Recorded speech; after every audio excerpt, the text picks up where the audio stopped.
கர்த்தராகிய இயேசுவின் இனிமையுள்ள நாமத்தில் நான் உங்களை வாழ்த்துகிறேன், வரவேற்கிறேன். நாடுகளில் தேவனுடைய வார்த்தையுமாய் உங்களோடு கூட ஆயிருக்க தேவன் கிருபை செய்திருக்கிறார். கர்த்தர் நல்லவர், வல்லவர், வாக்கு மாறாத தேவன். அவர் நம்மை ஆசீர்வதித்து வழி நடத்துபவர். இன்றைக்கு கடந்து வந்திருக்கிற உங்களை யாவரையும் கர்த்தராகிய இயேசுவின் இனிமையுள்ள நாமத்தில் ஆசீர்வதிக்கிறேன். தேவன் உங்களையும் உங்களுடைய குடும்பங்களையும் ஆசீர்வதித்து வழி நடத்துவார். நாம் ஜெபிக்கலாம். தேவனே, பரிசுத்த பிதாவே, இந்த ராத்திரி வேளையிலப்பா உம்மை துதிக்க, உம்முடைய நாமத்தை உயர்த்த நீர் எங்களுக்கு கிருபை செய்திருக்கிறதுக்காக ஸ்தோத்திரம். நீ நல்லவர், வல்லவர், வாக்கு மாறாத தேவன். தேவனே, எங்களை முற்றிலும் உங்களுடைய கரத்தில் ஒப்பு கொடுக்கிறேன். இன்றைக்கப்பா நீர் பெரிய காரியத்தை செய்ய, எங்களை பலப்படுத்த, எங்களை ஆசீர்வதிக்க நீர் உண்மையுள்ளவராயிருக்கிறதுக்காக ஸ்தோத்திரம். தேவனே, உம்முடைய தெய்வீக பிரசன்னத்துக்கு நேராய் நாங்கள் கடந்து வரும்போது உம்முடைய ஆசீர்வாதத்தால், உம்முடைய கிருபைகளால் நிரப்பி நீர் எங்களை ஆசீர்வதித்து வழி நடத்துவதற்காக ஸ்தோத்திரம்.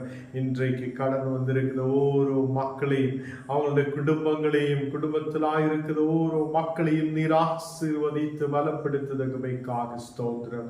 தேவனே, நாங்கள் உம்முடைய வார்த்தைகள் தியானிக்கும் போது, உம்முடைய வசனங்களை கேட்கும் போது, தேவனே, எங்கள் ஆவிக்குரிய வாழ்க்கையில் ஒரு முன்னேற்றம் உண்டாக நீர் கிருபை செய்.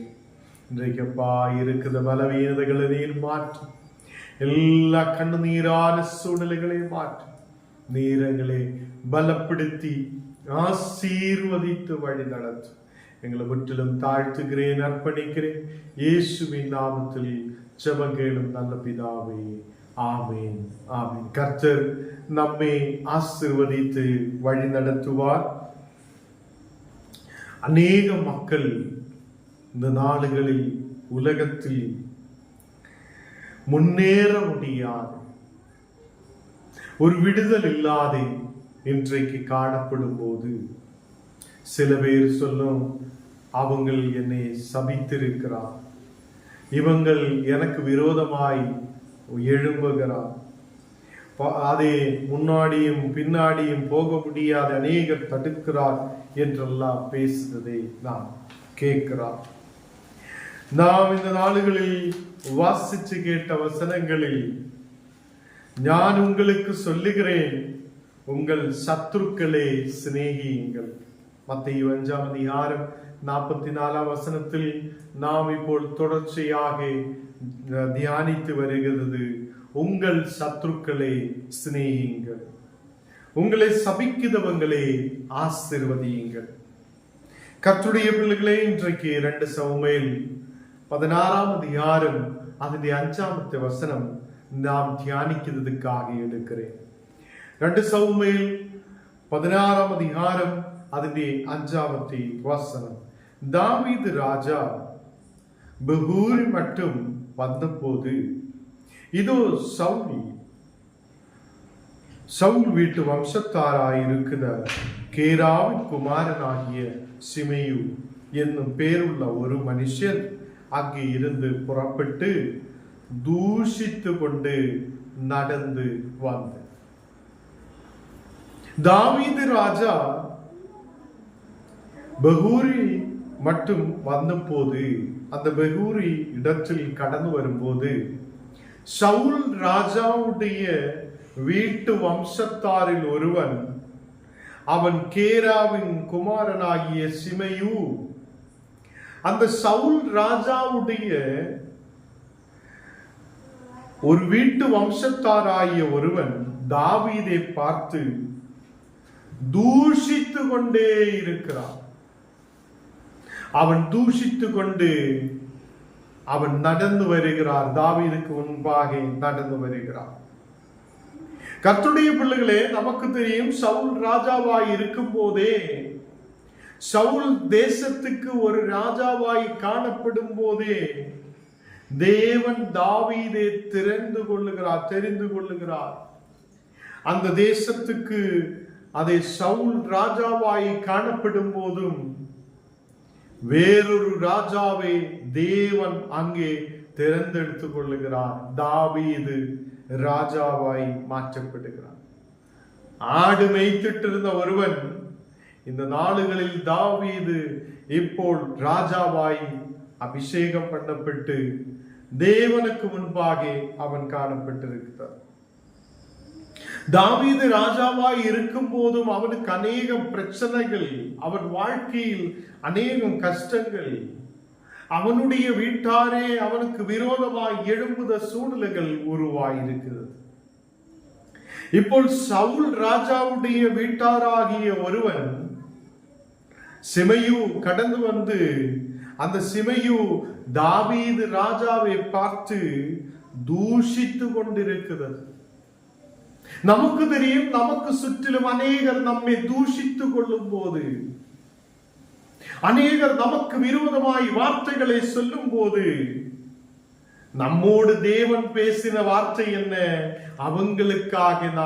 அவங்களுக்காக ஜெபிக்க வேண்டும். அதுதான் மத்தேயு 5ஆம் அதிகாரம் அதனுடைய 44வது வசனத்தில் சொல்லப்பட்டது. உங்கள் சத்துருக்களை நீங்க நேசியுங்க, உங்களை சபிக்கிறவங்களை நீங்க ஆசீர்வதிங்க என்று இயேசு சொல்லி இருக்கிறது.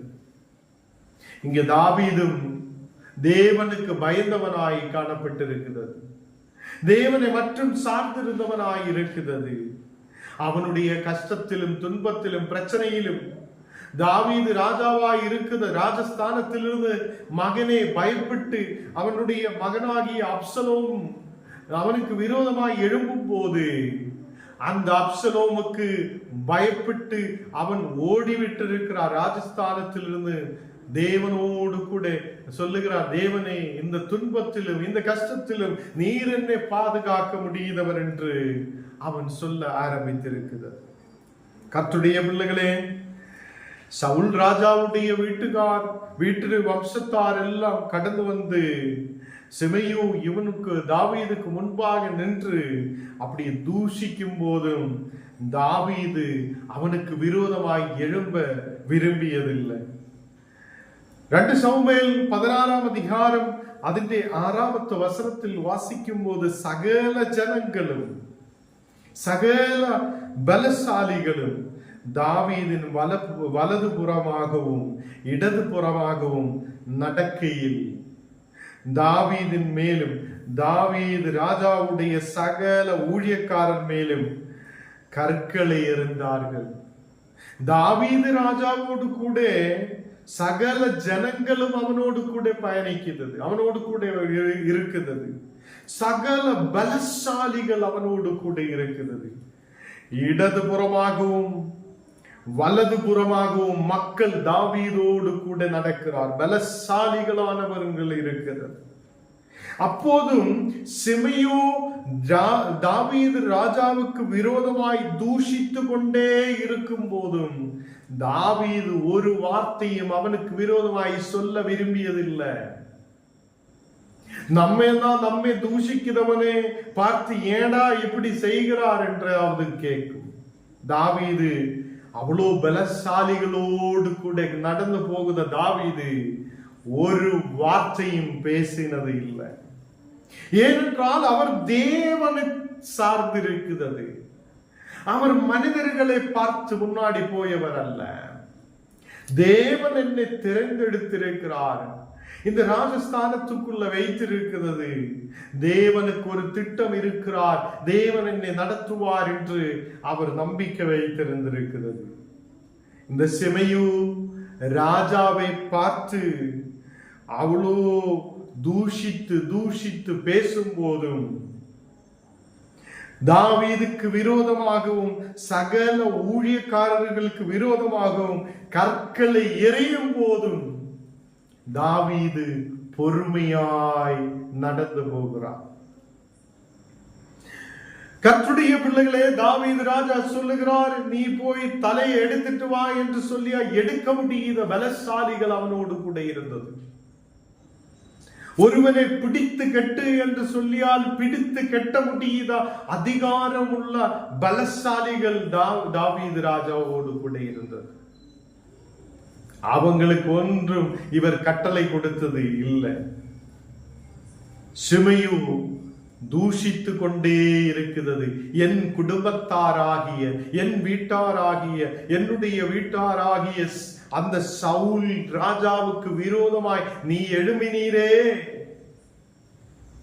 நீ நல்லவன் அல்ல, நீ அப்படி இருக்கிறார் இப்படி இருக்கிறார் என்று சொல்லி தாவீதுக்கு விரோதமாய் எழும்புவது. நமக்கு தெரியும், தாவீது ஒரு நாள் அப்படியே வந்து ராஜாவாயவர் அல்ல.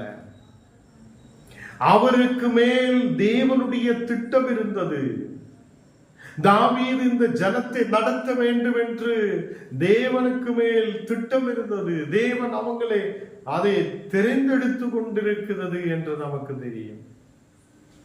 கர்த்தருடைய பிள்ளைகளே, இங்கு 7ஆம் வசனம் வாசிக்கும் போது 2 சாமுவேல் 16ஆம் அதிகாரம் அதில் 7ஆம் வசனம் வாசிக்கும் போது சிமையு அவனை தூஷித்து, இரத்த பிரியனே, போலியான மனிதனே, நீ தொலைந்து போ தொலைந்து போ என்று சொல்ல ஆரம்பித்திருக்கிறார். நமக்கு தெரியும், நம்முடைய கிராமங்களில் எல்லாம் பட்டணங்களில் எல்லாம் மக்கள் ஒருவனை பார்த்து சொல்லுத வார்த்தைகள் தான் இது. நீ தொலைந்து போகட்டும், நீ நல்லா இருக்க கூடாது, நீ அப்படி இருக்கட்டும், நீ இப்படி இருக்கட்டும், நீ கீழே விழுந்து விடட்டும் என்றெல்லாம் பேசுது அநேக கிறிஸ்தவங்களும் இன்றைக்கு இருக்குது. கர்த்தருடைய பிள்ளைகளே, நாம் அவங்களை பார்த்து தொலைந்து போ தொலைந்து போ என்று சொல்லுவது தூஷிக்கிறதா அவங்களை தூஷித்து விடுவதா இருக்கிறது. அது தேவன் நமக்கு சொல்லியது இல்லை. நாம் ஆசீர்வதிங்க என்று இயேசு நம்மோடு கூட சொல்லுகிறது. உன் விரோதியை பார்த்து, உன் சத்துருவை பார்த்து அவனை நீ நேசிக்கட்டும், அவனுக்காக ஜெபிக்கட்டும், உன்னை சபிக்கிறவனே நீ ஆசீர்வதிக்கட்டும் என்று கர்த்தர் சொல்லுகிறது. இங்க சிமையு தாவீது ராஜாவை பார்த்து தூஷிக்கிறார். நீ இரத்த பிரியனாய் இருக்கிறது, நீ போலியான மனிதனாய் இருக்கிறது, போலியான மனிதனே நீ தொலைந்து போ தொலைந்து போ தொலைந்து போ என்று சொல்லுகிறார். இன்றைக்கு உன்னை பார்த்து என்னை பார்த்த யாராவது தொலைந்து போ என்று தூஷிக்கும் போது நீங்க உங்க வாய்களை திறக்க வேண்டாம். அல்லேலூயா. உங்களை பார்த்து ஒருவன் தூஷிக்கும் போது நீங்க உங்கள் வாய்களை திறக்க வேண்டாம். நீங்க அவங்ககிட்ட போய் சண்டை போட வேண்டாம். அந்த மனிதர்களை ஆசீர்வதிங்க, அந்த மனிதர்களுக்காக ஜெபிங்க. இதுதான் இயேசு நமக்கு கற்றுக் கொடுத்திருக்கிறது. நாம் அமைதியோட அதை ரொம்ப கர்த்தருடைய மேல் பாரத்தை வைத்து நாம் அப்படியே நடந்து போகட்டும். நாம் தூஷிக்கிறவனை பார்த்து சண்டை போடுறவங்களாய் அல்ல, நாம் தூஷிக்கிறவனை பார்த்து சண்டை போட்டு அப்படியே போகுதவங்களாய் அல்ல.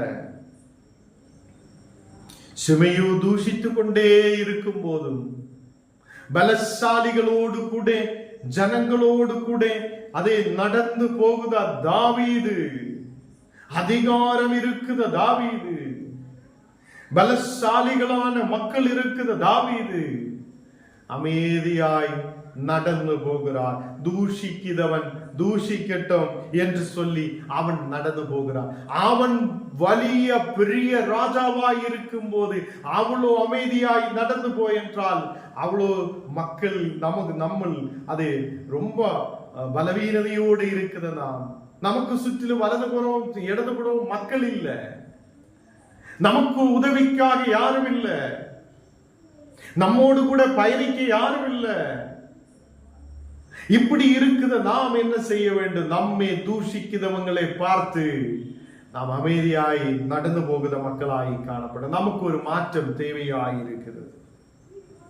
2 சாமுவேல் 16ஆம் அதிகாரம் அதில் 8ஆம் வசனத்தில் சவுலின் ஸ்தலத்தில் ராஜாவாய உன்மேல் கர்த்தர் சவுல் வீட்டாரின் இரத்த பலியை திரும்ப பண்ணினார்.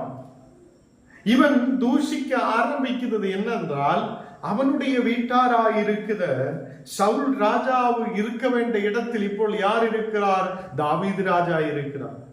அப்ப தாவீது ராஜாவை பார்த்து இந்த சிமையோ சொல்லுகிறது, நீ சவுல் ராஜா இருக்க வேண்டிய இடத்தில் அவனுடைய ஸ்தலத்தில் ராஜாவாய உன்மேல் கர்த்தர் சவுல் வீட்டாரின் இரத்த பலியை திரும்ப பண்ணினார் என்று சொல்லுகிறார். நமக்கு எல்லாருக்கும் தெரியும், ராஜாவாய் தாவீதை தேவன் தான் தெரிந்து கொண்டிருக்கிறார். தேவன் அவனை அழைத்திருக்கிறது. தேவன் அவனுக்கு அதிகாரத்தை கொடுத்திருக்கிறது. இதெல்லாம் தெரிந்து நாம் ஒரு விஷயத்தை கவனிக்க வேண்டும். ஒரு தூஷிக்கிற ஒருவன் அவன் ஏதோ ஒரு பொய்யான விஷயத்தை சொல்லி சொல்லி நம்மை தூஷித்து நம்மை கீழே கொண்டு போக பார்க்கும்.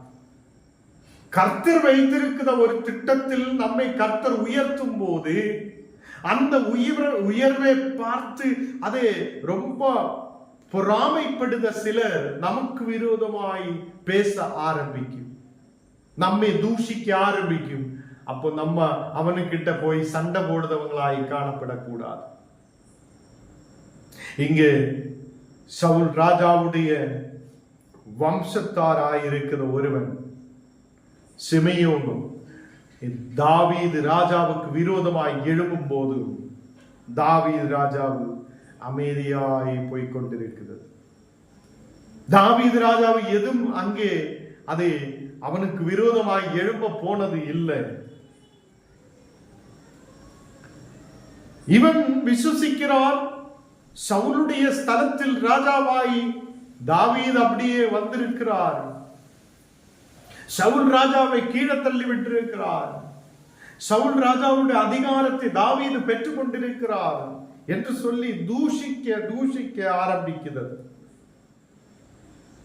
அங்கே நாம் வசனத்தில் 8வது வசனத்தில் வாசிக்கும் போது கர்த்தர் ராஜ்ய பாரத்தை உன் குமாரனாகிய அப்சலோமின் கையில் ஒப்பு கொடுத்தார்.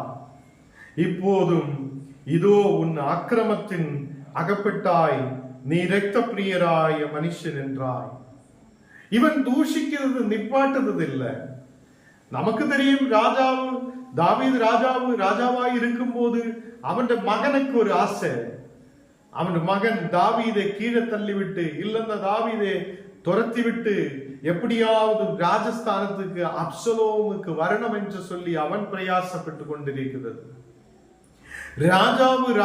தாவீது ராஜாவாய் இருக்கும் போதும், தாவீது ராஜாவாய் அப்போதும் இருக்கும் போதும் அப்சலோம் அங்கே ராஜாவாய் வர விரும்புகிறார். இந்த விஷயத்தை எடுத்து சொல்லி தூஷிக்கிறார்.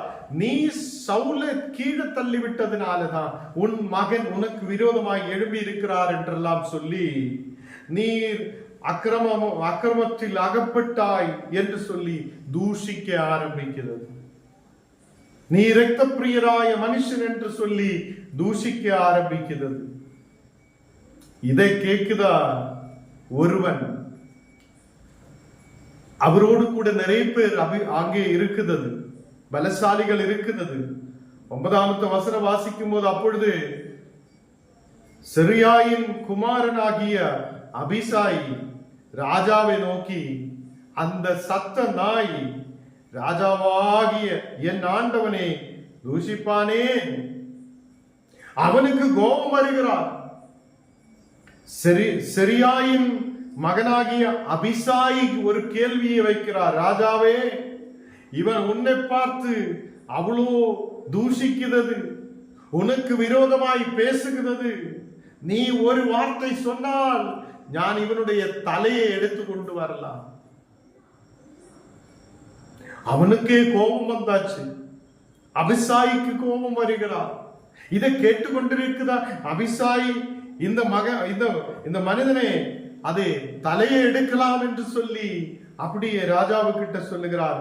அப்ப சொல்லும் போதுதான் அவன் சொல்லுகிறார், அவனுக்கு கோபம் வந்து சொல்லுகிறார், ராஜாவே, அந்த சத்த நாய் ராஜாவாகிய என் ஆண்டவனை தூஷிப்பானே.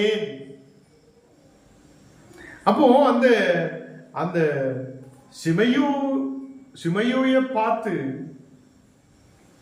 இந்த அபிசாயை சொல்லுகிறார், இவன் சத்த நாயா இருக்குது. இந்த சத்த நாய் ஏன் என்னுடைய ராஜாவாகிய ஆண்டவனே ஏன் தூஷிப்பானேன் என்று அங்கே ஒரு கேள்வியை எழுப்புகிறார். நான் போய் அவன் தலையை வாங்கி போடட்டுமே என்றான். அவனுடைய தலையை நான் எடுக்கலாமே என்று சொல்லி அப்படியே சொல்லும் போது தாவீது ராஜா சொல்லுகிறார் 10வது வசனத்தில், அதற்கு ராஜா, செரியாவின் குமாரரே, எனக்கும் உங்களுக்கும் என்ன? செரியாவின் குமாரரே, எனக்கும் உங்களுக்கும் என்ன?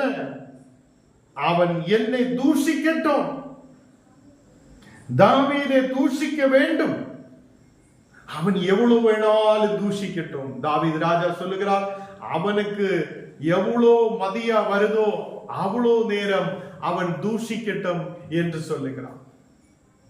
அவன் தூஷிக்கட்டும்,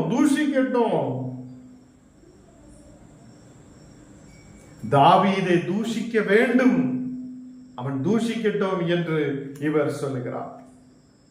தாவீதை தூஷிக்க வேண்டும் என்று கர்த்தர் அவனுக்கு சொன்னார். கர்த்தர் அவனுக்கு கட்டளையிட்டு இருக்கலாம், கர்த்தர் அவனுக்கு சொல்லி இருக்கலாம், தாவீதை தூஷிக்கட்டும் என்று சொல்லி இருக்கலாம். நாம் அவனுக்கு விரோதமாய் ஏன் எழும்பணும்? ஆகையால் ஏன் இப்படி செய்கிறான் என்று கேட்கத்தக்கவன் யார் என்றார்.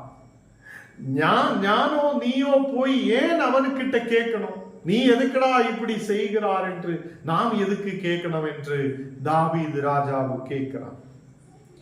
கர்த்தருடைய பிள்ளைகளே, ஞானோ நீங்களோ என்ன செய்யும்? நாம் அவன் வீட்டுக்கு போய் சண்டை போட்டு இனி இருக்குதாடா, நீ இனி பேசுமாடா என்று கேட்க ஆரம்பிக்கும்.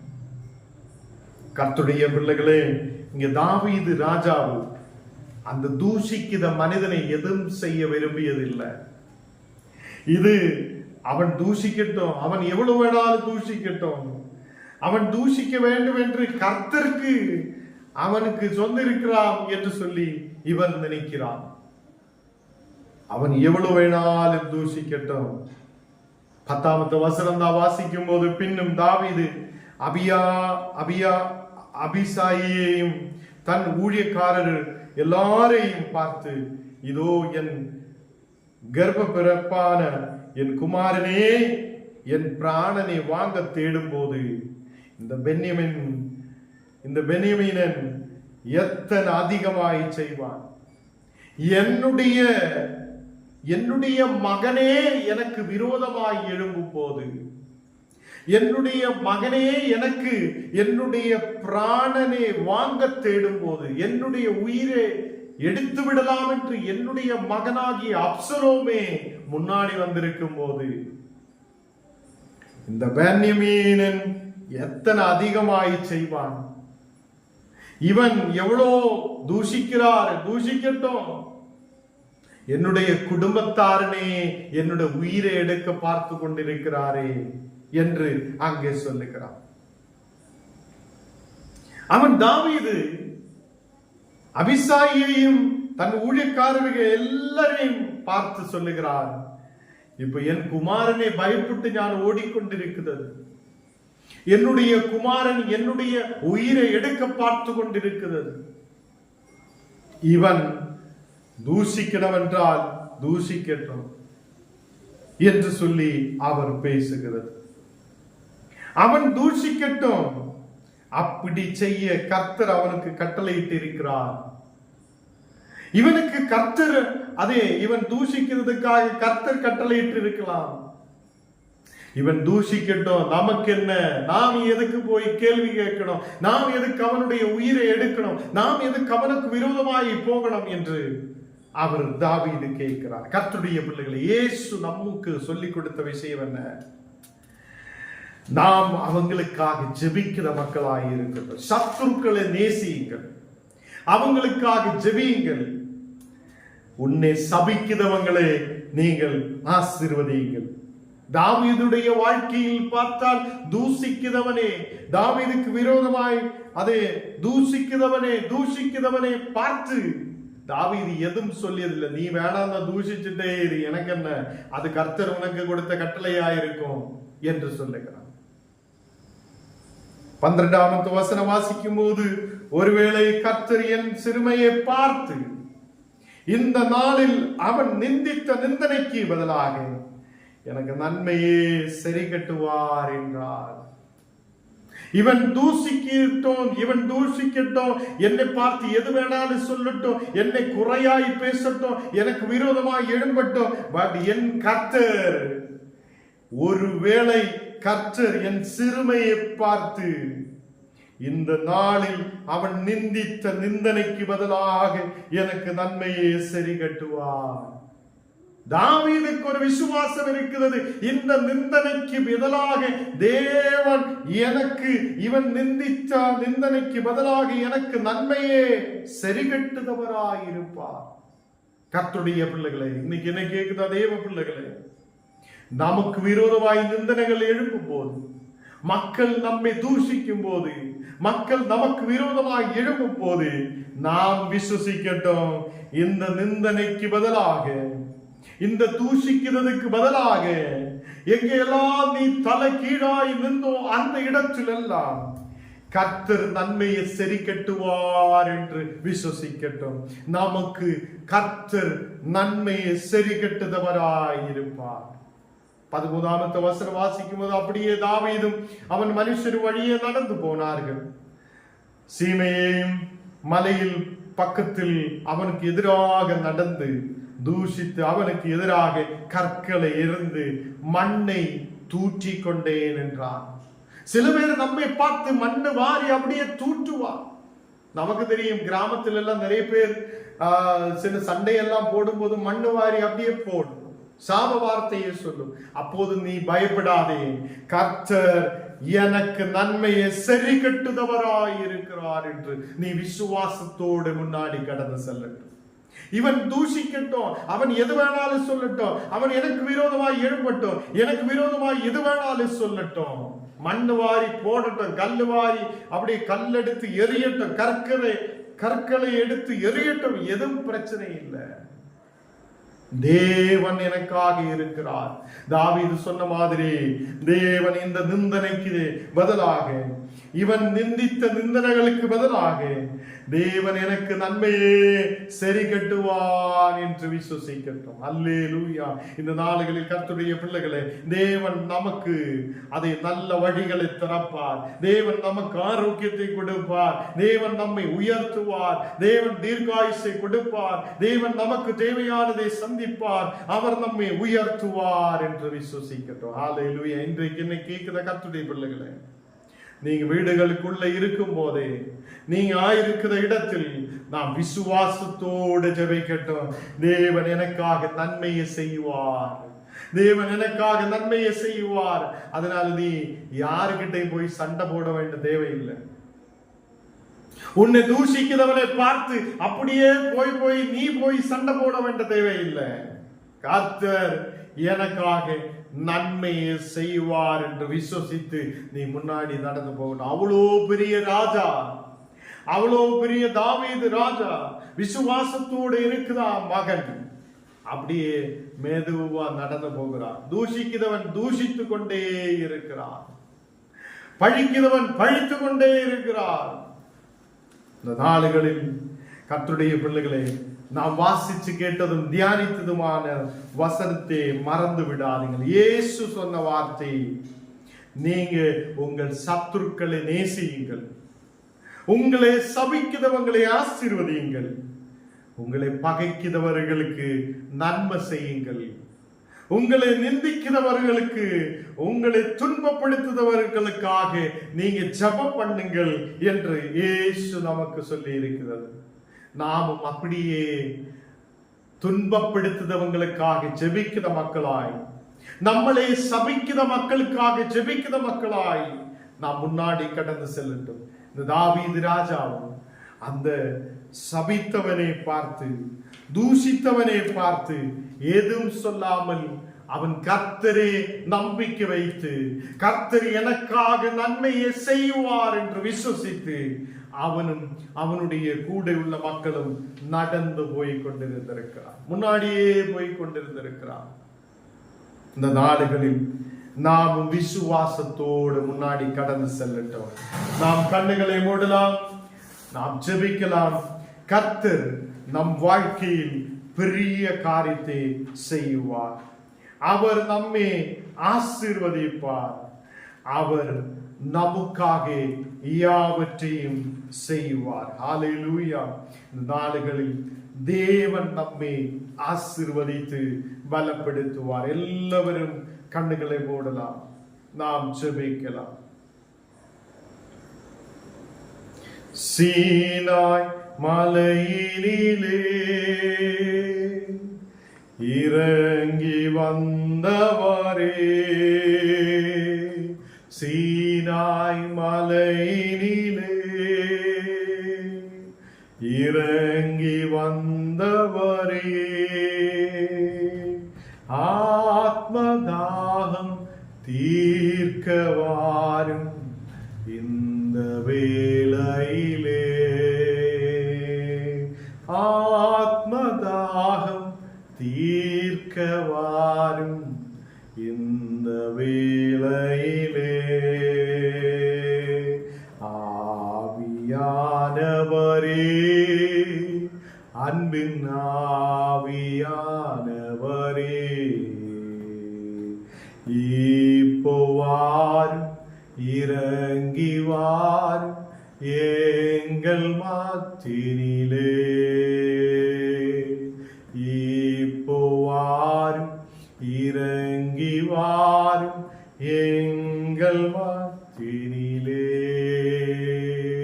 நல்லவரே, வாக்கு மாறாத தேவனை, நாங்கள் உம்மை துதிக்கிறேன், உம்மை ஆராதிக்கிறேன், உம்மை மகிமைப்படுத்துகிறேன். அப்பா, இந்த நாளுகளில் நீர் கொடுத்த வசனங்களுக்காக ஸ்தோத்திரம்.